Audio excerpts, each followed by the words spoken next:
Si vous êtes déjà rentré dans un muséum d'histoire naturelle, vous avez peut-être vous aussi ressenti cette sensation si singulière qu'une visite peut procurer. Pour ma part, j'ai eu l'impression d'être de retour en enfance.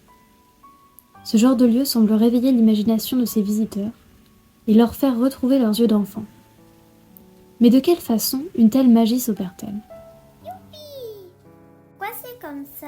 C'est quoi ça? Comment ça marche? Qui le monsieur là? C'est où? À quels moyens un muséum d'histoire naturelle peut-il recourir pour stimuler l'imagination de ses visiteurs ? Une fois entré, on est comme un enfant qui a tout à découvrir et à apprendre. Le muséum nous apparaît alors comme un lieu empli de réponses à tous les mystères et les questions qui nous animent.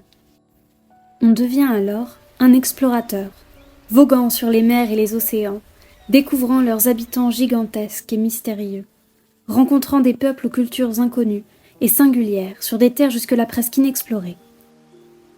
Oui, on se sent tel un explorateur qui ferait visiter son cabinet de curiosité avec toutes les trouvailles et découvertes insolites qui y regorgent et qui ne demandent qu'à être admirées.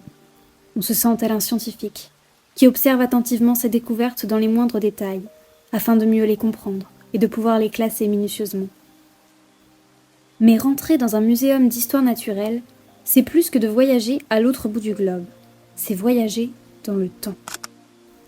C'est chercher à comprendre les réactions de ceux qui à l'époque découvraient des cultures jusque-là insoupçonnées et des animaux dont l'existence leur paraissait presque irréelle. C'est s'imaginer voir pour la première fois une girafe, un crocodile ou encore un perroquet. De nos jours, chacun sait à quoi ressemblent ces animaux, même sans en avoir jamais vu en vrai, alors qu'à l'époque, ces créatures semblent légendaires ou mythiques. Ces animaux eux-mêmes paraissent immortels, figés pour l'éternité, transcendant les siècles. Et pourtant, ils sont loin de paraître morts.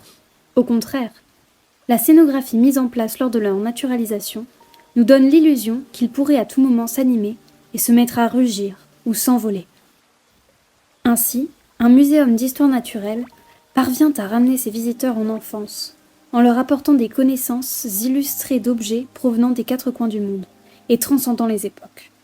Cela contribue à mettre le visiteur dans la peau d'un explorateur, tandis que les collections d'ordre naturel le feront se sentir comme un scientifique classifiant des espèces.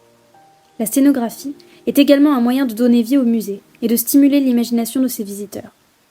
Cette stimulation de l'imaginaire apporte une dimension d'autant plus intéressante aux collections et attire davantage l'attention. Cela donne donc l'opportunité à n'importe qui, tout en apprenant, de passer un moment divertissant en rentrant dans une autre réalité pleine de voyages et de curiosité.